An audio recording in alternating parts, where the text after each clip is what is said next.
السلام عليكم ورحمة الله وبركاته.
اللهم رب هذه الدعوة التامة والصلاة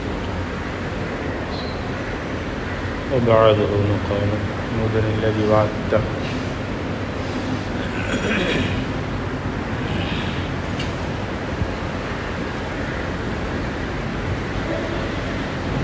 الحمد لله رب العالمين، نحمده ونستعينه ونستغفره ونعوذ بالله من شرور أنفسنا وسيئات أعمالنا، من يهده الله فلا مضل له ومن يضلله فلا هادي له. أشهد أن لا إله إلا الله وحده لا شريك له، وأشهد أن محمدًا عبده ورسوله. اللهم صل على محمد وعلى آل محمد وبارك وسلم عليه. يا أيها الذين آمنوا اتقوا الله حق تقاته ولا تموتن إلا وأنتم مسلمون. أما بعد، فقد قال الله تعالى في كلامه الكريم: أعوذ بالله من الشيطان الرجيم، بسم الله الرحمن الرحيم. يا أيها الذين آمنوا اركعوا واسجدوا واعبدوا ربكم وافعلوا الخير لعلكم تفلحون. صدق الله العظيم. قال النبي صلى الله عليه وسلم: كل معروف صدقة. رواه مسلم. அளவற்ற அருளாளனும் நிகரற்ற அன்புடையோனுமாகிய எல்லாம் வல்ல அல்லாஹுக்கு தபாரக் வ தஆலாவின் பெயரால் இன்றைய குத்பா பிரசங்கத்தை ஆரம்பம் செய்கிறேன். எல்லா புகழும் புகழ்ச்சியும் உலகத்தை படைத்து பரிபாலித்துக் கொண்டிருக்கக்கூடிய வல்லனாம் அல்லாஹுக்கு தபாரக் வ தஆலா ஒருவனுக்கே உரித்தானது. அல்ஹம்துலில்லாஹ். சாந்தியும் சமாதானமும் எல்லாம் வல்ல அல்லாஹுக்கு தபாரக் வ தஆலாவின் ஸலவாத்தும் ஸலாமும் எம் உயிரிலும் மேலான அன்னலம் கண்மணி நாயகம் ஸல்லல்லாஹு அலைஹி வஸல்லம் அவர்கள் மீதும், அவர்களுடைய வாழ்வை முழுமையாக பின்பற்றி நடந்த உத்தம சஹாபாக்கள், தாபிஈன்கள், தபஉ தாபிஈன்கள், முத்தகீன்கள், நல்லோர்கள் நம் அத்தனை பேரின் மீதும் உண்டாவதாக. அல்லாஹ் தௌஃபீக் செய்வானாக. ஜும்ஆவுடைய கடமை நிறைவேற்றுவதற்காக அல்லாஹு தஆலாவின் மாளிகையிலே அமர்ந்திருக்கும் அல்லாஹின் நல்லடியார்களே, அன்பார்ந்த சகோதரர்களே, அல்லாஹுடைய கட்டளைகளை வாழ்க்கையில் எடுத்து நடந்து கொள்ளுமாறும், அவன் தடுத்தவைகளிலிருந்து முழுமையாக நம்மை பாதுகாத்து கொள்ளுமாறும் முதலாவது எனக்கும் அடுத்ததாக உங்களுக்கும் வசியத்து செய்து கொள்ளுகின்றேன். அல்லாஹுக்கு தபாரக் வ தஆலா அவனுடைய மாளிகையில் இந்த இடத்தில் இந்நேரத்தில் எங்களையெல்லாம் ஒன்று சேர்த்ததை போன்று நாளை சுவர்க்கத்திலும் நம்மையும் நம்மை சார்ந்தவர்களையும் ஒன்று சேர்த்தருள்வானாக. இந்த மஸ்ஜிதினுடைய ஃபவுண்டர்ஸ்களுக்கு இஸ்தாஃபர்களுக்கு அல்லாஹ் ரஹ்மத் செய்வானாக. எங்களில் இருக்கின்ற நோயாளிகளுக்கு உடல் சுகத்தை அல்லாஹ் கொடுத்தருள்வானாக. மௌத்து வரைக்கும் அவனை சுஜூது செய்து அமல் செய்யக்கூடிய ஈமானையும் உடல் சுகத்தையும் நம் அனைவருக்கும் தந்தல்வானாக. மதிப்பிற்குரிய அல்லாஹுடைய நல்லடியார்களே, சகோதரர்களே, இந்த உலக வாழ்க்கையில் சிறந்த பல நேரங்களையும் அமல்களையும் நபிகள் நாயகம் ஸல்லல்லாஹு அலைஹி வஸல்லம் அவர்கள் எங்களுக்கு அறிமுகப்படுத்தி இருக்கிறார்கள்.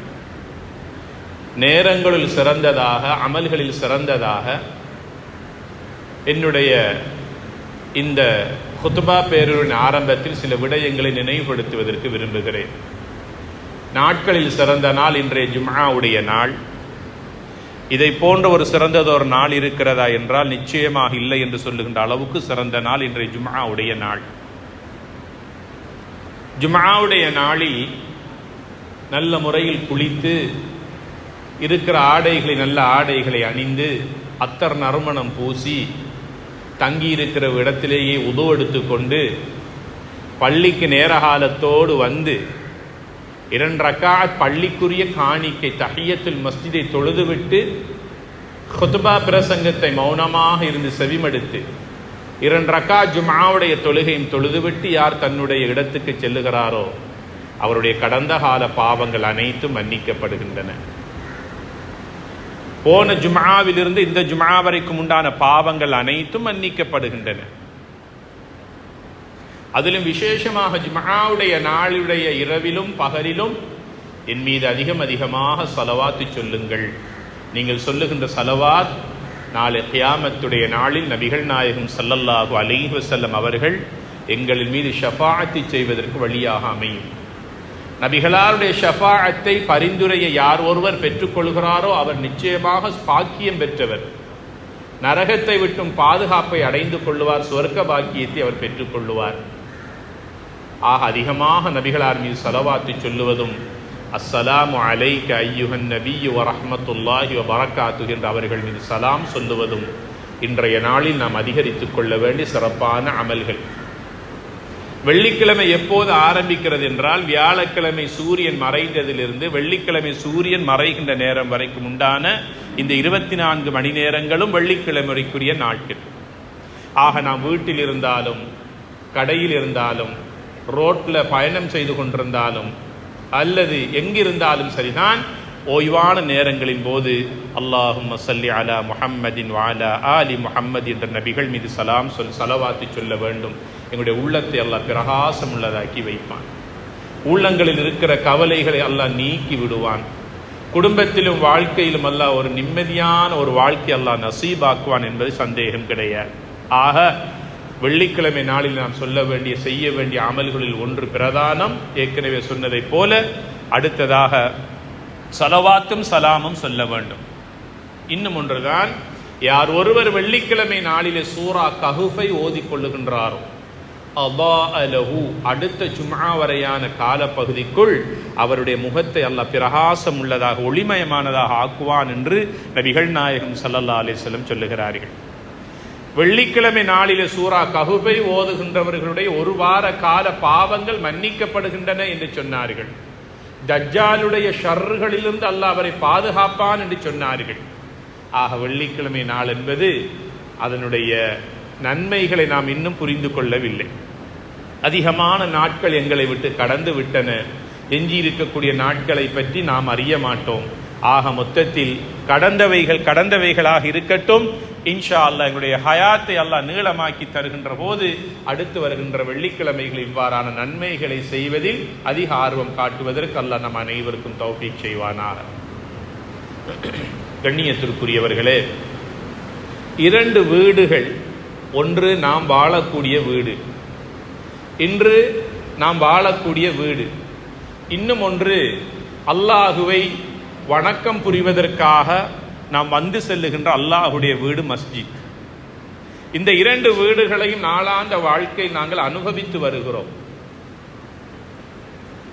இந்த இரண்டு வீடுகளுக்குள் நுழைகின்ற முறையை நபிகள் நாயகம் ஸல்லல்லாஹு அலைஹி வஸல்லம் சொல்லி தந்திருக்கிறார்கள்.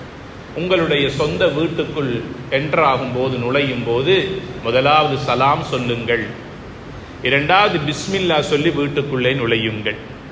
சலாம் சொல்லாமலும் பிஸ்மில்லா சொல்லாமலும் யார் ஒருவர் வீட்டுக்குள் நுழைகிறாரோ வெளியில் இருக்கிற ஷைத்தான்கள் அனைவரும் அவரோடு சேர்ந்து வீட்டுக்குள்ளே நுழைந்து கொள்கிறார்கள். அந்த வீட்டிலே ரஹ்மத்துடைய மலக்குகள் இருக்க மாட்டார்கள். அதற்கு ஒரு வரலாற்று சம்பவத்தை நபிகளார் சொன்னார்கள். யார் ஒருவர் தன்னுடைய வீட்டுக்குள் செல்லுகின்ற போது சலாம் சொல்லாமலும் பிஸ்மி சொல்லாமலும் உள்ளே செல்லுகின்றாரோ வெளியில் இருக்கிற ஷைத்தான்கள் எல்லாம் சொல்லுகிறார்கள், இங்கே வாருங்கள், இந்த வீட்டில் நம் அனைவருக்கும் தங்குவதற்கு இடம் இருக்கிறது. எல்லா ஷைத்தான்களும் அந்த வீட்டை தங்களுடைய கட்டுப்பாட்டிலே கொண்டு வந்து விடுகிறார்கள். ஷைத்தான் இருக்கின்ற இடத்திலே மலக்குமார்கள் இருக்க மாட்டார்கள். மலக்குமார்கள் இல்லாத இடம் அல்லாஹுடைய பார்வையிலே பாழடைந்த வீடுகள். ஆக எங்களுடைய வீட்டுக்குள் செல்லுகின்ற ஒழுங்குமுறையை ஸல்லல்லாஹு அலைஹி வஸல்லம் சொல்லி தந்தார்கள். அனஸ் ரலியல்லாஹு அன்ஹு அவர்களை பார்த்து சொன்னார்கள், அனஸ், வீட்டுக்குள் உள்ளே என்ட்ராகும் போது, நுழையும் போது உங்களோட குடும்பத்தாருக்கு முதலாவது அஸ்ஸலாமு அலைக்கும் வரஹ்மத்துல்லாஹி வபரகாத்து என்று முழுமையாக சலாம் சொல்லுங்கள். வரஹ்மத்துல்லா, அல்லாஹுடைய பரக்கத்து உங்களோட வீட்டுக்கு கிடைக்கும். வபரகாத்து, அல்லாஹுடைய பரக்கத்தும் கிடைக்கும் என்று சொன்னார்கள். ஆக எங்களோட வீட்டுக்கு நாங்களே துஆ செய்து கொள்ள வேண்டும். ஆக அந்த சலாம் சொல்லுவதை முழுமையாக்கி கொள்ள வேண்டும். இரண்டாவது, பிஸ்மில்லாஹி வலஜினா வ பிஸ்மில்லாஹி ஹரஜினா வஅலல்லாஹி தவக்கல்னா, குறைந்தது பிஸ்மில்லா என்றாவது வீட்டுக்குள்ளே நுழைய வேண்டும். இது எங்களோட சொந்த வீட்டுக்குள் நுழைவதற்கான மிக முக்கியமான ஒரு துஆ. இரண்டாவது வீடு தான் அல்லாஹுடைய வீடு. ஒரு நாளைக்கு ஒரு முஃமின் 5 நேரம் வந்து செல்லுகின்ற மஸ்ஜித். மஸ்ஜித் என்பது அல்லாஹுடைய வீடு. அங்கே மலக்குமார்கள் குடிகொள்ளுகின்ற வீடு. அது முஃமின்களுடைய ஒதுங்குந்தலம். முனாஃபிகீன்களுக்கு மஸ்ஜிதுக்குள்ளே வர முடியாது. எவ்வளவு ஆர்வம் அடைந்தாலும், எவ்வளவு ஆசைப்பட்டாலும் முனாஃபிகீன்களால் பள்ளிக்குள்ளே வந்து தொடர்ந்து அமல் செய்ய முடியாது. எப்ப வெளியே பாயோணும் என்று பார்த்து கொண்டிருப்பார்கள். அல்லது வந்தாலும் அடுத்த நேர வக்துக்கு வரமாட்டார்கள். ஜும்ஆவுக்கு வருவார்கள், மக்ரிபுக்கு வரமாட்டார்கள், இஷாவுக்கு வரமாட்டார்கள். அல்லது இஷாவுக்கு வந்தாலும் சுபஹ் தொழாமல் படுத்துறங்கிக் கொண்டிருப்பார்கள். இவர்கள் முனாஃபிகீன்கள். முஃமின்களால் மாத்திரமே அவனுடைய வீட்டுக்கு அடிக்கடி வந்து செல்ல முடியும். நான் ஒரு முஸ்லிம் என்பதற்கு என்னிடத்திலே பல அடையாளங்கள் உண்டு. என்னுடைய பெயர், என்னுடைய தாடி, என்னுடைய ஜுப்பா, என்னுடைய தொப்பி என்னை முஸ்லிம் என்று அடையாளப்படுத்தும். நான் ஒரு முஃமினாக வாழ்கிறேனா, என்னுடைய கல்வில ஈமான் இருக்கிறதா என்பதற்கு என்ன அடையாளம்? எதை காட்டி நான் சொல்ல முடியும் என்னிடத்தில் ஈமான் இருக்கிறது என்று? இந்த கேள்வியை உங்களிடத்தில் யாராவது கேட்டால் சொல்ல முடியுமா? நீங்கள் ஒரு முஸ்லீமாக இருக்கிறீர்கள், நீங்கள் முஃமினாக இருக்கிறீர்களா என்றால் எதை காட்டி நீங்கள் எனக்கு ப்ரூஃப் பண்ணுவீர்கள்? ஆதாரம் இருக்கிறதா?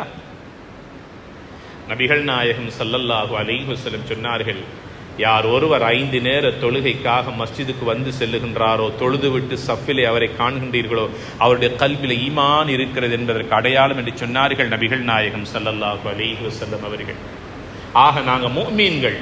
முஃமின்கள் என்பவர்கள் கத் அஃப்லஹல் முஃமினூன், இந்த முஃமின்கள் துனியாவிலும் வெற்றி பெற்றார்கள், நாளை ஆகிராவில் வெற்றி பெறுவார்கள். உன்னத சுவன பாக்கியத்திற்கு தகுதியுள்ள சீதேவிகள் இந்த முஃமின்கள். முஃமின் என்ற ஈமான் எங்கட கல்வில இல்லை என்றால் பள்ளிக்கு முன்னால எங்கட வீடு இருந்தாலும் பள்ளிக்கு வரக்கூடிய பாக்கியம் கிடைக்காது. எங்கட கல்வில ஈமான் இருக்குமையாக இருந்தால், எங்களிடத்தில் ஈமான் என்கின்ற அந்த இறை விசுவாசம் துளி அளவாவது இருக்குமையாக இருந்தால், 1 மைல் தூரத்தில் இருந்தாலும் நடந்தேனும் அல்லது வாகனத்திலேயாவது மஸ்ஜிதுக்கு வந்து செல்லும். இது ஈமானுக்குரிய அடையாளம். ஈமான் இல்லாதவனால் பள்ளி வாசல் கேட்டுக்குள்ள நிக்கிறவனுக்கு கூட பள்ளிக்குள்ளே வர முடியாது என்றால், அல்ஹம்துலில்லாஹ், அந்த பாக்கியத்தை அல்லாஹ் எங்களுக்கு தந்திருக்கிறான் என்றால் இதை நாம் அல்லாஹ்விடத்தில் அடிக்கடி கேட்க வேண்டும். இஹ்தினஸ் ஸிராத்தல் முஸ்தகீம், யா அல்லாஹ் அந்த ஈமானுடைய ஹிக்மத்துடைய இஸ்திகாமத்தை அல்லாஹ் நிரந்தரமாக எனக்கு தந்தருள்வாயா. ஆக அல்லாஹ்வுடைய வீடு மஸ்ஜித். இந்த மஸ்ஜிதுக்குள்ளே வருவதற்கு சில ஒழுங்குகள் இருக்கின்றன. நபிகளார் ஸல்லல்லாஹு அலைஹி வஸல்லம் சொன்னார்கள், நீங்கள் தங்கி இருக்கின்ற இடத்திலேயே உது எடுத்துக்கொண்டு மஸ்ஜிதுக்கு வாருங்கள். அது உங்களுடைய வீடாக இருக்கலாம் அல்லது உங்களுடைய ஆபீஸாக இருக்கலாம். அங்கேயே உது எடுத்துக்கொண்டு வாருங்கள். நீங்க எவ்வளவு தூரம் வருகிறீர்கள் அந்த ஒவ்வொரு டிஸ்டன்ஸுக்கும் ஒவ்வொரு காலினுடைய ஸ்டெப்ஸுக்கும் உங்களுடைய பாவங்கள் மன்னிக்கப்படும் என்று சொல்லுகிறார்கள். வெறுமனே நாங்கள் துஆ கேட்பதால் மாத்திரம் எங்களுடைய பாவங்கள் மன்னிக்கப்படுகிறதா என்றால் நிச்சயமாக அதுவும் ஒன்று. இன்னும் பல அமல்களினாலும் எங்களுடைய பாவங்கள் மன்னிக்கப்படுகின்றன. ஆனால் எங்கள் சமூகத்தில் இருக்கின்றவர்கள் அதனை அலட்சியமாக விட்டு விடுகிறார்கள். வீட்டில் உதவு எடுத்துக் கொண்டு வாருங்கள். அவங்களோட ஆபீஸ்ல இருந்து வருகின்ற போது, உங்களோட கடையில இருந்து நீங்க பள்ளிக்கு வருகிற போது அங்கே உதவு எடுத்துக் கொண்டு வாருங்கள். நடந்து வந்தாலும் சரி, வாகனத்தில் வந்தாலும் சரி, எவ்வளவு தூரத்தில் நீங்கள் வருகிறீர்கள் அவ்வளவு தூரம் கூட பாவங்கள் மன்னிக்கப்படும். உங்களோட பேர்ல அல்லாஹ் நன்மைகளை எழுதி கொண்டே இருப்பான். எவ்வளவு நன்மை என்று தெரியாது. மட்டுமல்ல, துனியாவுடைய ஆகிராவுடைய தரஜாத்களை ஸ்டேட்டஸ்கள் அல்லாஹ் உயர்த்தி கொண்டே இருப்பான். மக்களுக்கு மத்தியில, ஃபேமிலிக்கு மத்தியில, சொசைட்டிக்கு மத்தியில, கம்யூனிட்டிக்கு மத்தியில அல்லாஹு தஆலா எங்களை நல்ல ரெஸ்பெக்டா வாழ வைப்பான்.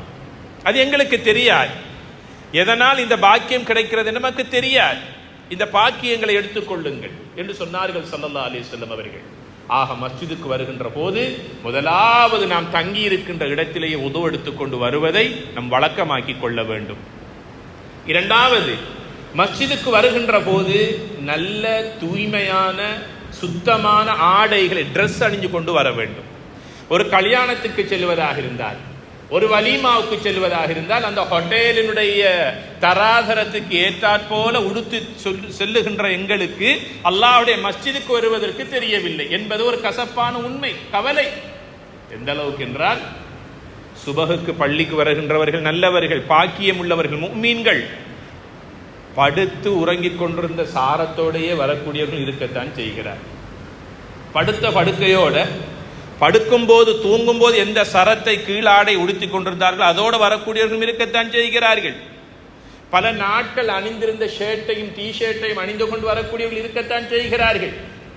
ஒரு விசேஷமான ஃபங்க்ஷனுக்கு செல்லுகின்ற போது உங்களுக்கு அதற்கென்றே தனியான ஒரு ட்ரெஸ்ஸை வைத்துக் கொள்ள முடியுமாக இருந்தால், அல்லாஹுடைய வீட்டுக்கு வருகிற போது, அல்லாஹுடைய மலக்குகள் இருக்கின்ற இடத்திற்கு வருகின்ற போது, என்ற ரப்புக்கு முன்னால் நான் வந்து நிற்கிறேன் என்ற எண்ணத்தோடு வருகின்ற எங்களிடத்தில் எங்களுடைய உடம்பு எவ்வளவு சுத்தமாக இருக்க வேண்டும், எங்களுடைய உடை எவ்வளவு சுத்தமாக இருக்க வேண்டும்.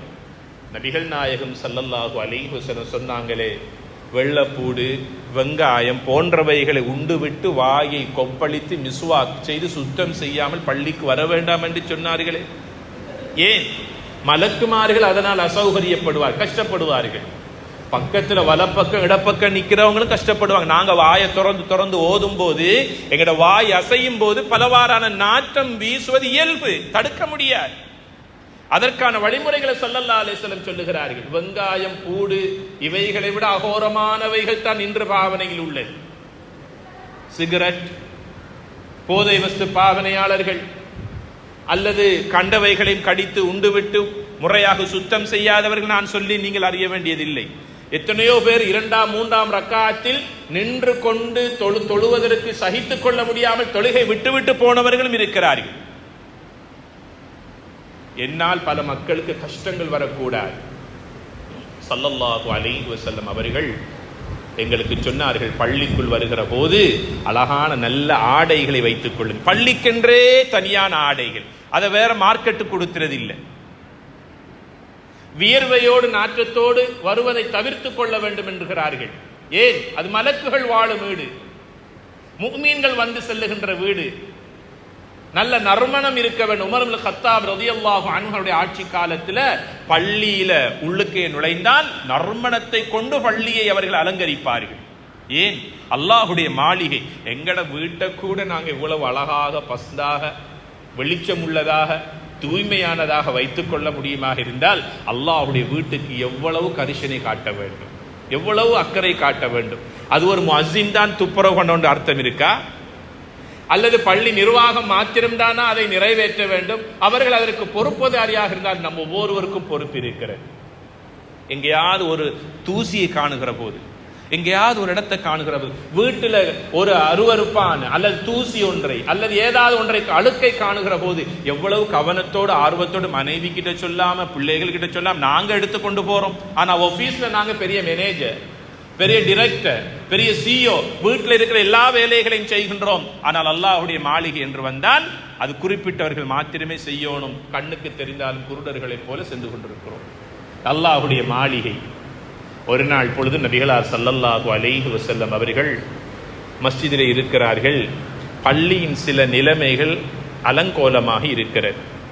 சஹாபாக்கள் கிட்ட கேட்டாங்க, ஒவ்வொரு நாளும் ஒரு கருப்பினத்து நீக்ரோக்கார பெண் வந்து பள்ளியை சுத்தம் செய்து விட்டு செல்லுவாளே, அவள் வரவில்லையா? அவளுக்கு என்ன நடந்தது? சஹாபாக்கள் சொன்னார்கள், நபியே நாயகமே, அவருக்கு சுகம் இல்லை. அந்த சுகம் இல்லாமல் இருந்து நேத்து ராவ் கடுமையாகி நேத்து ராவ் அவ வஃபாத் ஆகிவிட்டாள். மிட் நைட்ல நள்ளிரவில் அந்த கருப்பினத்து பெண் மௌத் ஆகிவிட்டாள். ஸல்லல்லாஹு அலைஹி வஸல்லம் கவலைப்பட்டார்கள், ஆத்திரப்பட்டார்கள். என்ன கவலை? மௌத்து கவலை. ஆத்திரப்பட்டார்கள். அவட மௌத்துடைய செய்தியை நீங்க எனக்கு சொல்லல. சஹாபாக்கள் காரணம் சொன்னாங்க, நடுநிசை நேரம் மிட் நைட்ல உங்களை வந்து தட்டி எழுப்புறதுக்கு எங்களுக்கு மனசு ரொம்ப கஷ்டமா இருந்தது நபியே நாயகமே, அதனால நாங்களே குளிப்பாட்டி அடக்கம் செய்து விட்டு அவருடைய கடமை செய்து விட்டோம் என்று சொன்ன போது நபிகளார் ஸல்லல்லாஹு அலைஹி வஸல்லம் அவர்கள் தன்னுடைய மஸ்ஜிதினுடைய முபாரக்கான இடத்திலிருந்து எழுந்து சென்று சொன்னார்கள், அந்த கபரை எனக்கு காட்டுங்கள் என்று சொன்னார்கள். துஆ செய்தார்கள். இவள் சுவர்க்கத்து பெண்மணி என்று தன் தோழர்களுக்கு நன்மாராயம் கூறினார்கள். பார்க்கிறதுக்கு அழகில்லாத ஒரு கருப்பினத்து பெண் தான், ஆனால் கல்வெல்லாம் ஈமான் நிறைந்திருந்தது. அல்லாஹ்வுடைய மாளிகையை தன் வீட்டை விடவும் அழகாக சுத்தமாக வைத்திருந்த பெண்ணுக்கு நபிகளார் கொடுத்த மரியாதை பார்த்தீர்களா? ஆக கண்ணியத்திற்குரிய பெருமக்களே, மஸ்ஜிதுக்கு வருகின்ற போது நாம் அழகான ஆடைகளை அணிந்து உதவெடுத்து கொண்டு வர வேண்டும். துஆவோடு உள்ளே வர வேண்டும். அந்த துஆ தான் பிஸ்மில்லா, முதலாவது அல்லாஹ்வுடைய பெயர். பள்ளிக்குள் கால் வைக்கிற போது உங்களுடைய வலது காலை வைத்துக் கொள்ளுங்கள். வைக்கிற போது ஓதுங்கள். உங்களுடைய வாயிலிருந்து வரட்டும் அந்த வார்த்தை. ஊமையர்களைப் போல வராதீர்கள். அல்லாஹ் தான் உங்களுக்கு பேசுகின்ற ஆற்றலை தந்திருக்கிறான். அல்லாஹ் உங்களை ஊமையனா படைத்திருக்கிறான். எவ்வளவோ பேச்சுக்களை பேசுகிறோமே நம்முடைய கடைகளில் இருந்து கொண்டு, எவ்வளவோ பேச்சுக்களை குடும்பத்தோடு நண்பர்களோடு பேசி பேசிய வளவளவென பல பேச்சுக்களை பேசிக்கொண்டே இருக்கிறோமே. அல்லாஹுடைய பெயரை சொல்லுவதற்கு உங்களுக்கு வார்த்தை வரவில்லை என்றால் சக்கராத்தில் எப்படி கலிமா வரப்போகிறது? பள்ளிக்குள் வருகிற போது பிஸ்மில்லா சொல்லுங்கள் முதலாவது. இரண்டாவது சொல்லுங்கள் வஸ்ஸலாத்து வஸ்ஸலாமு அலா ரசூலில்லாஹ், நபிகளார் மீது ஸலவாத்தை சொல்லுங்கள். சஹீஹ் முஸ்லிமிலே பதிவு செய்யப்பட்ட துஆ ஹதீஸ் இது. ஒன்றும் விளையாட்டு அல்ல. வாழ்க்கையே இபாதத். இபாதத் என்பது வெறுமனே தொழுவதும் நோன்பு நோட்பதும் ஹஜ் பெருநாள குர்பான் கொடுப்பது மட்டுமல்ல. நாளாந்த வாழ்க்கை இபாதத். சொன்னாங்க ஸல்லல்லாஹு அலைஹி வஸல்லம், அல்லாஹ்வுடைய மாளிகைக்குள்ளே நீங்கள் நுழைகின்ற போது பிஸ்மில்லா சொல்லுங்கள். முதலாவது உங்களுடைய வாயிலிருந்து வரட்டும். இரண்டாவது என் மீது ஸலவாத்து சொல்லுங்கள். வஸ்ஸலாத்து வஸ்ஸலாமு அலா ரசூலில்லாஹ். இந்த வார்த்தை, இந்த ஸலவாத்து பாடம் இல்லை என்ற இந்த உலகத்தில் வாழ்வதே நாங்கள் ரொம்ப அநியாயக்காரர்கள். நபிகளார் மீது ஸலவாத்து சொல்ல தெரியாதவன் அவர்களை எப்படி என்று சொல்லுவது? எத்தனையோ பல லாங்குவேஜ்களை படிச்ச எங்களுக்கு நபிகளார் மீது ஸலவாத்து சொல்ல தெரியவில்லை என்றால் நாங்க யார்? இவ்வளவு காலம் என்ன செய்தோம்? மூன்றாவது ஓதுங்கள், அல்லாஹும்ம ஃப்தஹ்லி அப்வாப ரஹ்மதிக். யா அல்லாஹ், உன்னுடைய ரஹ்மத்துடைய டோஸ்களை, கதவுகளை எனக்கு திறந்து விடு யா அல்லாஹ். அல்லாஹ்வுடைய ரஹ்மத் இருக்கிற இடம் மஸ்ஜித். வியாபாரத்துல ரஹ்மத் வேணுமா? தொழில்ல பரக்கத்து வேணுமா? குடும்பம் நிம்மதியாக வாழ வேண்டுமா? கல்யாணம் முடிச்சிருக்கிற மகளும் மருமகனும் நல்லா சந்தோஷமா வாழ வேண்டுமா? செல்லுகின்ற பயணம் நிம்மதியுள்ளதாக பாதுகாப்புள்ளதாக இருக்க வேண்டுமா? வந்திருக்கிற நோய்களும் முசீபத்துகளும் பிரச்சனைகளும் நீங்க வேண்டுமா? அல்லாஹ்விடத்துல ரஹ்மத்தை கேளுங்க. அந்த ரஹ்மத்து தான் அல்லாஹும்ம ஃப்தஹ்லி அப்வாப ரஹ்மதி. கேட்டுக்கொண்டு வாங்க. உள்ளே வரும்போது ஜமாஅத்து தொழுகை நடைபெறவில்லை என்றால் உடனே வந்து உட்காராதீங்க. அது அல்லாஹ்வுக்கு ரொம்ப வெறுப்பானது. அல்லாஹ்வுக்கு ரொம்ப வெறுப்பானது. என்ன? என்ற வீட்டுக்கு வந்து சுஜூது செய்துதான் உட்கார வேண்டும். தஹிய்யத்துல் மஸ்ஜித், தஹிய்யத்துல் மஸ்ஜித். தொழாதவர்களை அல்லாஹ் வெறுக்கின்றான். நபிகளார் ஸல்லல்லாஹு அலைஹி வஸல்லம் அவர்கள் ஒரு நாள் குத்பா ஓதி கொண்டிருக்கிற போது ஒரு நபித்தோழர் வந்து தெரியாத்தனமாக உது எடுத்து கொண்டு வந்து ஓரிடத்திலே தொழாமல் உட்கார்ந்து விட்டார். நபிகளார் ஸல்லல்லாஹு அலைஹி வஸல்லம் தன்னுடைய குத்பாவை நிப்பாட்டி சொன்னார்கள், எழும்புங்கள், 2 ரக்காத் அல்லாஹ்வுடைய தஹிய்யத்துல் மஸ்ஜிதை தொழுங்கள். இது இந்த வீட்டுக்குரியது, உங்களுக்குரியது அல்ல. முன்பின் தொழுறது அது உங்களுக்கு, தஹஜ்ஜத் தொழுறது உங்களுக்கு, துஹா தொழுறது உங்களுக்கு, வித்ர் தொழுறது உங்களுக்கு, துஹருக்கு முன்னால அஸருக்கு பின்னால முன்னால தொழுறது உங்களுக்குரியது. தஹிய்யத்துல் மஸ்ஜித் அது உங்களுக்குரியது இல்ல, அது அல்லாஹ்வுக்குரியது. தொழுங்க. தொழாம உட்கார்றது, உட்காரக்கூடியவர்கள் அல்லாஹ் இருக்கின்றான். இது மஸ்ஜிதுக்குரிய ஒழுங்கு. பள்ளிக்குள்ளே வருகின்ற போது ஜமாஅத் தொழுகை நடைபெறவில்லையா, நேரம் இருக்கிறதா, 2 ரக்காத் தஹிய்யத்துல் தொழுது கொள்ளுங்கள். இந்த ஒழுக்கங்களை கூட இவ்வளவு 50 வருஷம் விளங்கிக் கொள்ளலாட்டி நாங்க வாழ்றதுல என்ன அர்த்தம் இருக்கு? இது நேற்று இன்றைக்கு வந்த ஹதீஸா? இது நேற்று முந்த நாள் கேள்விப்பட்டிருக்கின்ற விடயமா? இது எத்தனை வருஷம் பள்ளிக்கு வருகின்றோம் போகின்றோம். இந்த ஒழுங்குகளை எல்லாம் இன்றுதானா நான் உங்களுக்கு சொல்ல வேண்டும்? இவ்வளவு காலமும் சொன்ன விடயங்கள் கேட்டிருந்தாலும் நீங்கள் கேட்கவில்லை போல, உங்களுடைய சிந்தனைக்கு நீங்கள் எடுத்துக்கொள்ளவில்லை போல. அதனால் தான் உங்களை பார்க்கிற போது சில நேரங்களில் முகம் சுளிக்க கூட நேருகிறது. யா பனி ஆதம் குது ஜீனத்தக்கும் இந்த குல்லி மஸ்ஜித். அல்லாஹுவே எங்களை பார்த்து சொல்றான், என் வீட்டுக்கு போறதா இருந்தா நீங்க நினைச்சபடி போவாதீங்க, நல்லா பசந்த ட்ரெஸ் பண்ணிட்டு போங்க நல்லா சொல்றான். உங்களை அழகுபடுத்திக் கொள்ளுங்கள். ஜீனா என்றால் வெரி பியூட்டிஃபுல், வெரி அலங்காரம். அப்ப இந்த டிஷர்ட் எல்லாம் என்னத்துக்கு? ரொம்ப டார்க்கான உடுப்புகளை கண்டு மற்றவங்க யாராவது விரும்புவாங்களா? உங்களுக்கு விருப்பம், அதனால தான் நீங்க உடுத்து கொண்டு வாரீங்க. உங்களுக்கு விருப்பம், எல்லாரும் விரும்புவதுதான் உண்மையான விருப்பம். எல்லாருக்கும் அது விருப்பமா இருக்கணும். வெள்ளையை நபிகளார் ஸல்லல்லாஹு அலைஹி வஸல்லம் விரும்பி ஆடையாக அணிந்திருக்கிறார்கள். நீளமான ஆடைகளை அணிந்திருக்கிறார்கள். இதன் மூலமாக ருக்கூக்கு செல்லுகிற போது எங்களுடைய பின்பக்கம் தெரியாது, சுஜூதுக்கு செல்லுகிற போது எங்கட பின்பக்கத்தை பின்னால உள்ள சஃப்ல உள்ளவங்க பார்க்க மாட்டாங்க. எங்கட அவுரத்னா என்ன? கட்டாயம் மறைக்க வேண்டிய பகுதி. அதுல கொஞ்சம் ஒரு சின்ன பகுதி ஒன்று தெரியுமே இருந்தால் அவன் தொழுகை பாத்தில் ஆகிவிடும். எல்லாரும் நினைச்சு கொண்டிருக்கிறாங்க முன்னால பின்னால ஏதாவது போனா மட்டும்தான் தொழுகை பாத்தில். இது தெரியாது. எது அவுரத்து கொஞ்சம் வெளியே தெரிஞ்சாலும் அவனுடைய தொழுகை பாத்திலாகிவிடும் என்பது எங்களுடைய அதிகமானவங்களுக்கு தெரியாது. குது ஜீனத்தக்கும் இந்த குல்லி மஸ்ஜித். பள்ளிக்கு வாரதா இருந்தா இப்படித்தான் வாங்க, அது உங்களுடைய ஈமானுடைய அடையாளம் என்று அல்லாஹ்வுடைய தூதர் ஸல்லல்லாஹு அலைஹி வஸல்லம் சொல்லுகிறார்கள். பள்ளிக்கு வந்தீங்களா, தொழுதீங்களா, அல்ஹம்துலில்லாஹ், வலப்பக்கம் இடப்பக்கம் யாரையெல்லாம் சந்திக்கிறீங்களோ அவங்களுக்கு சலாம் சொல்லுங்க, முசாஃபஹா செய்யுங்க, கையை கொடுத்து முசாஃபஹா செய்யுங்க. அதுக்கு ஒரு துஆ இருக்குது. கண்டதையெல்லாம் ஓதுறது இல்ல முசாஃபஹாவின் போது. வாய்க்கு வந்த வார்த்தைகளை எல்லாம் முணுமுணுப்பது அல்ல முசாஃபஹா. முசாஃபஹா 3 வகை. ஒன்று மஸ்ஜிதுல, கல்யாண வீட்டுல, அங்கங்க காணும் போது, சில முஸ்லீம்களை காணுகின்ற போது, கடையோரத்தில் பேமெண்ட்ல காணும் போது, ஒருத்தரை காணும் போது சலாம் சொல்றோம். அதற்கு மேலதிகமாக முசாஃபஹா செய்கிறோம். விருப்பத்துக்குரியவர்களுடைய கையை பிடித்து முசாஃபா. 3 வகை முசாஃபா. ஒன்று பொதுவான இடத்துல காணும் போது செய்கின்ற முசாஃபஹா. இந்த நேரத்தில் ஓதிக்கொள்ளணும், தகப்பர் அல்லாஹு மின்னா வ மின்கும். உங்களையும் எங்களையும் அல்லாஹ் கபூல் செய்வானா. எவ்வளவு ஒரு அழகான துவா. அல்லாஹ் எதை வைத்து எங்களை கபூல் செய்வான் என்பது எங்களுக்கு யாருக்கும் தெரியாது. எங்களை தொழுகையை கொண்டு கபூல் செய்வானா, எத்தீமுடைய கண்ணீரை துடைத்து அவனுக்கு உதவி செய்வதை கொண்டு அல்லாஹ் என்னை கபூல் செய்வானா, பல பிள்ளைகளோடு கணவனை இழந்து விடோசா வாழ்ந்து கொண்டிருக்கிற விதவை பெண்ணுக்கு உதவி செய்வதை கொண்டு அல்லாஹ் என்னை கபூல் செய்வானா, அல்லது நான் பிடிக்கக்கூடிய சுன்னத்தான ஃபர்லான நோன்பை கொண்டு அல்லாஹ் கபூல் செய்வானா? தெரியாது. சொன்னாங்க ஸல்லல்லாஹு அலைஹி வஸல்லம், ஒரு முஃமினான ஆண் ஒரு 2 சகோதரர்கள் ஓரிடத்திலே காணுகின்ற போது கையை பிடித்து முசாஃபஹா செய்து அவங்களுடைய 2 பேருடைய கையும் அவர்களை விட்டு பிரிவதற்கு முன்னால் அவர்கள் இருவருடைய பாவங்களும் மன்னிக்கப்படுகின்றன. பள்ளிக்குள்ள இந்த முசாஃபஹாவுடைய அமலை கொண்டு வாருங்கள். வீட்டுக்கு சென்றால் பிள்ளைகளுக்கு முசாஃபஹா செய்யுங்கள், உங்களோட மனைவிக்கு முசாஃபஹா செய்யுங்கள், உங்களோட தாய் தகப்பனுக்கு முசாஃபஹா செய்யுங்கள். ஏன்? உங்களோட பிள்ளைகளுக்கு நீங்க துஆ செய்றீங்க, உங்களோட மனைவி உங்களோட பேரண்ட்ஸுக்கு துஆ செய்றீங்க. தகப்பல் அல்லாஹு மின்னா வ மின்கும். கண்ணியத்திற்குரியவர்களே, முசாபஹா செய்தனுடைய இரண்டாவது முசாபஹா தான் கல்யாண வீட்டுக்கு போனா மாப்பிள்ளையுடைய கையை பிடிச்சி இந்த துஆ ஓதுறது இல்லை. பாரக்கல்லாஹு லக் வ பாரக அலைக் வ ஜமஅ பைனகுமா ஃபீ கைர். மையத்து வீட்டுக்கு போனா இந்த 1-2 துஆ ஓதுறது இல்லை. அதுக்கு 3வது துஆ இருக்கு. மையத்து வீட்டுக்கு போனா அஅதமல்லாஹு அஜ்ரக் வ அஹ்ஸன அஸாஅக் வ கஃபர லி மையித்திக். இதெல்லாம் எங்களுக்கு பாடம் இல்லையே.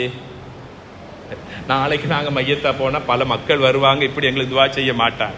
ஏன்னா நாங்க மற்றவங்களுக்கு ஓதுனது இல்லையே. நாளைக்கு எங்கட உள்ள மணமகனாக மாப்பிள்ளையாக கொண்டு வந்து உட்கார வைக்க போது நாங்க மற்றவண்ட பிள்ளைங்களுடைய கல்யாணத்துக்கு போன இதான் மாப்பிள்ளையுடைய கையை பிடிக்க ஏதோ வந்த வார்த்தைகளை சொன்ன இதான் முணுமுணுத்து விட்டு அவனுக்கும் விளங்காது எனக்கும் தெரியாது. இப்ப எந்த பிள்ளைக்கு மட்டும் வந்தவன் எப்படி துஆ செய்வான்? ஏழுமா? முடியாது. கொடுத்தா தான் எடுக்க முடியும். இந்த 3 முசாஃபஹா எங்களுடைய வாழ்க்கையில் நாங்கள் மறந்து விடாமல் செய்ய வேண்டிய முசாஃபஹா. ஆக மொத்தத்திலே தொழுது விட்டு வெளியிலே செல்லுகின்ற போது இதை செய்து கொள்ளுங்கள். அடுத்ததாக தொழுத முசல்லாவில் இருந்து எழுந்து செல்வதற்கு முன்னால் சூரா ஃபாத்திஹாவை ஓதிவிட்டு செல்லுங்கள். உங்களுடைய பாவங்கள் மன்னிக்கப்படும் என்று சொன்னார்கள் ஸல்லல்லாஹு அலைஹி வஸல்லம் அவர்கள். பள்ளிக்கு வெளியே செல்லுகின்றீர்கள், துஆ ஓதுங்கள். உள்ளே வரும்போது எப்படி பிஸ்மில்லா சொன்னீர்கள் அதே போல பிஸ்மில்லா சொல்லுங்கள். எப்படி நபிகளார் மீது உள்ளே ஸலவாத்து சொல்லிக் கொண்டு வந்தீர்கள் அதே போல ஸலவாத்து சொல்லுங்கள். இப்போது ஓதுங்கள், அல்லாஹும்ம இன்னி அஸ்அலுக மின் ஃபத்லிக வ ரஹ்மதிக். அனஸ் ரலியல்லாஹு அன்ஹு நபிகளார் கிட்ட வந்து கேட்டாங்க, யா ரசூலல்லாஹ், என் வாழ்க்கையில பரக்கத் இல்லை. எவ்வளவு தான் உழைத்தாலும் சம்பாதிச்சாலும் அடுத்த நாள் நான் தொழிலுக்கு வேலைக்கு செல்லவில்லாட்டி கையில மடியில ஒன்றுமே மிச்சம் இல்லை யா ரசூலல்லாஹ். ஒன்றுமே இல்லை, கையில ஒன்றுமே மிச்சம் இல்லை. நிறைய வருது, ஆனா ஒன்றும் கையில மிச்சம் இல்லை. தன் நிலையை சொன்னார்கள். நபிகளார் ஸல்லல்லாஹு அலைஹி வஸல்லம் சொன்னாங்க, 2 அமல்கள் அவங்களோட வாழ்க்கையில் எடுத்துக்கொள்ளுங்க. முதலாவது சொன்னாங்க, பள்ளியிலிருந்து வெளியே போகும்போது அல்லாஹும்ம இன்னி அஸ்அலுக மின் ஃபத்லிக வ ரஹ்மதிக, அல்லாஹ் உன்னுடைய ரஹ்மத்தையும் உன்னுடைய ரஹ்மத்துடைய பரக்கத்துகளையும் சிறப்புகளையும் உன்னிடத்தில் கேட்கிறேன். அவனுக்காக வந்து அவன் வீட்டுக்கு வந்து அவனை தொழுதிட்டு போற இந்த முஃமினுக்கு அல்லாஹ் கொடுக்காம வேற யாருக்கு கொடுக்க போறான்? சிந்திச்சு பாருங்க சகோதரர்களே. இந்த துஆவை ஓதிக்கொண்டு செல்லுங்கள். வெளியே போய்த்து செருப்பை போடும்போது முதலாவது இடது கால லெஃப்ட போடுங்க பிஸ்மில்லா சொல்லி. செருப்பு போடுறதுல கூட சுன்னா இருக்கு, இஸ்லாம் இருக்கு. செருப்பை போடும்போது முதலாக செருப்பை போடும்போது பிஸ்மில்லா சொல்லி வலது கால போடணும். வலது கால போடணும். சொக்ஸ் போடுறதும் அப்படித்தான், கலசன் உடுத்துறதும் அப்படித்தான். கலட்டும் போது பிஸ்மில்லா சொல்லி இடது கால முதலாவது கலட்டுங்க. நபிகளாருடைய சுன்னா எங்கே இருக்கிறது என்று பாருங்கள். கண்ணியத்திற்குரியவர்கள், இது மஸ்ஜிதினுடைய ஒழுங்குகள். மற்றவங்களுக்கு கையை பிடிச்சி முசாபஹா செய்யறதுக்கு முன்னால கடைசி அந்த கை எங்கெங்கெல்லாம் சுற்றிச்சுன்னு கொஞ்சம் அவதானிச்சு கொள்ளுங்க. அது முசாபஹா செய்யறதுக்கு முன்னால உங்களோட கை எங்கெங்கெல்லாம் உங்களோட உடம்புல வைக்கப்பட்டுச்சு, எதையெல்லாம் சொரிஞ்சோம், எதையெல்லாம் கிளீன் பண்ணினோம் என்பதை கொஞ்சம் சிந்திச்சு மற்றவனுக்கு கையை கொடுங்க. அருவருப்பான நிலையில மற்றவங்களுக்கு முசாபஹா செய்யக்கூடாது. கை சுத்தமா இருக்கணும். லஞ்சம் எடுக்கிறதுலேருந்து சுத்தமாய்க்கிறத போல, மற்றவனுடைய பொருட்களை களவெடுத்ததுலேருந்து கை சுத்தமாய்க்கிறத போல, மற்றவங்களுக்கு முசாபஹா செய்யற நேரத்திலையும் கையை இந்த மேடையில் நான் சொல்லுவதற்கு கூச்சப்படுகிறேன். அருவருப்பான ஆங்காங்கே சுத்திய கைகள் அது இதை கிளீன் பண்ணின கையை கொண்டு மற்றவங்கள்கிட்ட போய்த்து முசாபஹா செய்யாங்க. அது அசௌகரியமாயிருக்கு. கண்ணியத்திற்குரிய அல்லாஹுடைய நல்லடியார்களே, அல்லாஹ் சொன்னான், யா அய்யுஹல்லதீன ஆமனூ, ஈமான் கொண்ட இறை விசுவாசிகளே, முஃமின்களே, உங்களுக்கு தான் நான் சொல்றேன் என்று அல்லாஹ் சொல்லுகின்றான். என்ன சொன்னான்? இர்கஉ வஸ்ஜுது, தொழுகையை கரெக்டாக தொழுது கொள்ளுங்கள், ருக்கு செய்யுங்க, சுஜூது செய்யுங்க. வஅபுது ரப்பக்கும், உங்களோட ரப்ப கரெக்டா அமல் செஞ்சு தொழுது கொள்ளுங்க. முதலாவது அல்லாஹ் சொல்றான், எனக்கு இபாதத் செய்யுங்கன்னு அல்லாஹ் சொல்றான். இரண்டாவது என்ன சொன்னான் தெரியுமா? வஃஅலுல் கைர், நல்லதை மக்களுக்கு செய்யுங்க. அப்ப எனவே இபாதத் ஈமான் என்பது வெறுமனே தொழுகையில மட்டுமல்ல, மனைவியோடு நல்ல முறையில் நடந்து கொள்றதுல இபாதத் இருக்கு, பிள்ளைகளுக்கு இரக்கம் காட்டுறதுல இபாதத் இருக்கு, பாதையில செல்லுகின்ற போது சலாம் சொல்லுவதிலே இபாதத் இருக்கு, பாதையில இடையூறு தரக்கூடிய விடயங்கள், கல், முள், வீதுரு, கண்ணாடி துண்டு அல்லது கம்பி போன்றவைகள் இடையூறு தருகின்ற விடயங்களை கண்டும் காணாம நான் எப்படி சரி பாஸ் பண்ணினா போதும் என்பது அல்ல ஈமான். பின்னால ஒருவர் வயோதிபர் வருவாரு, கண் தெரியாத ஒருத்தர் வருவாரு, சிறு பிள்ளைகள் வருவாங்க. அதை கொஞ்சம் அப்படி ஓரமாக்கி அகற்றுவது ஈமான் என்று சொன்னார்கள். வஃஅலுல் கைர், நலவுகளை செய்யுங்க என்று சொன்னாங்க. எங்கட வீட்டு கழிவு பொருட்களை, அழுக்குகளை, அசிங்கங்களை அடுத்த வீண்டு வாசல்ல போறதல்ல ஈமான். அது வருவருப்பு, அது அல்லாஹ்வுடைய லானத்துக்குரியது. எங்கட வீட்டு கழிவு பொருட்களை அடுத்த இடத்துல தூக்கி வீசிட்டு வாரது, அது ஈமான் இல்லாதவர்களுடைய பண்பு என்று இஸ்லாம் கண்டிக்கிறது. ஆக கண்ணியத்திற்குரியவர்களே, எங்களிடத்தில் ஈமான் வர வேண்டும் என்றால் 2 விடயங்கள். ஒன்று, அல்லாஹுடைய கடமைகளை செய்வதோடு மாத்திரம் பரிபூர்ணமான ஈமானை நாம் பெற்றுக்கொள்ள முடியாது. இரண்டாவது, வஃஅலுல் கைர், நல்லதை செய்யுங்க, நல்லா நடந்து கொள்ளுங்க. யாரால நல்லதை செய்ய முடியும் என்றால் நல்லவர்களாக வாழுகின்றவர்களால் மாத்திரம்தான் நல்லதை நினைத்து பார்க்க முடியும். கெட்டவனா வாழ்ந்து கொண்டு நல்லதை செய்ய முடியுமா? கெட்டவர்களாக வாழ்ந்து கொண்டு, தீயவர்களாக வாழ்ந்து கொண்டு, அசிங்கங்களை பாவங்களை செஞ்சு கொண்டு நல்லதை செய்ய முடியுமா? நிச்சயமாக முடியாது. நல்லவங்களாக வாழ்றவங்களால மட்டும்தான் நல்லதை நினைத்து பார்க்க முடியும். நல்லது செய்வதற்கு அவருக்குத்தான் எண்ணவர். ஒரே ஒரு உதாரணத்தை சுருக்கமாக சொல்லி முடித்துக் கொள்கிறேன். ஒரு காலத்தில் நல்ல மனிதர்கள் அதிகமாக வாழ்ந்த காலம். அவங்க என்ன செய்வாங்க தெரியுமா? வெள்ளிக்கிழமை வந்தா எங்கேயாவது ஒரு விதவை பெண்களுடைய வீட்டுக்கு உணவுகள் அனுப்புவாங்க. அவங்க ஏற்கனவே சொல்லிடுவாங்க, இன்றைக்கு வெள்ளிக்கிழமை நாங்கள் உங்களுக்கு வீட்டுக்கு சாப்பாடு அனுப்புகிறோம், நீங்கள் சமைக்காதீங்க. விடோஸ், விதவைகளுடைய வீட்டுக்கு உதவி செய்யக்கூடிய, உணவளிக்கக்கூடியவங்க இருந்தாங்க. அனாதை பிள்ளைகள் இருக்கிற இடங்களுக்கு அந்த அம்மாவுக்கு உணவு அளிப்பாங்க, கொடுப்பாங்க. மட்டுமல்ல, பள்ளிக்கு வந்தால் கூட ஹதீப் அவர்களுக்கு, பள்ளியில் இருக்கிற இமாம்களுக்கு அவங்களுடைய ஹதியாக்களை கொடுத்துட்டு போவாங்க. ஏன்னு கேட்டா அவங்க சொல்லுவாங்க, நாளை ஒரு நாள் என்னுடைய மௌத்தை அவங்க அறியணும். இவ்வளவு நாளா எங்களோட வீட்டுக்கு சாப்பாடு அனுப்பின சாப்பாடு வர இல்லை, இவ்வளவு நாளாக ஜும்மாவுக்கு ஹதீப் அவங்க இறங்கி குத்பா ஓதுவாங்க, அவங்களுக்கு கொடுத்த சதக்கா கொடுக்க முடியலன்னு ஹஸரத் ஹதீப் விளங்கணும். அப்ப கேள்விப்படுவாங்க, அவர் வஃபாத் ஆகி விட்டார். அவங்களோட வார்த்தை வரும், அல்லாஹும்ம மக்ஃபிர் லஹு வரஹம், நல்ல மனிதன், அல்லாஹ் அவருக்கு ரஹ்மத் செய்வானாக, அவருடைய பாவங்களை மன்னிப்பாயாக என்று துஆ செய்வாங்க. அந்த துஆவை கொண்டு அல்லாஹ் அவங்களோட ஷஃபாஅத்தாக கபூல் செய்து அவங்களுடைய சொன்ன பாக்கியத்தை எல்லாம் கொடுப்பான். அந்த மக்கள் வாழ்ந்த ஒரு காலம் இருந்தது. இன்று எல்லாம் மாறி போய்விட்டது. எல்லாம் வல்ல ரஹ்மான் கேட்ட விடயங்களை வாழ்க்கையில் எடுத்து நடப்பதற்கு நம் அனைவருக்கும் அருள் பாலிப்பானாக. வாஹிரு தஅவானா அல்ஹம்துலில்லாஹி ரப்பில் ஆலமீன்.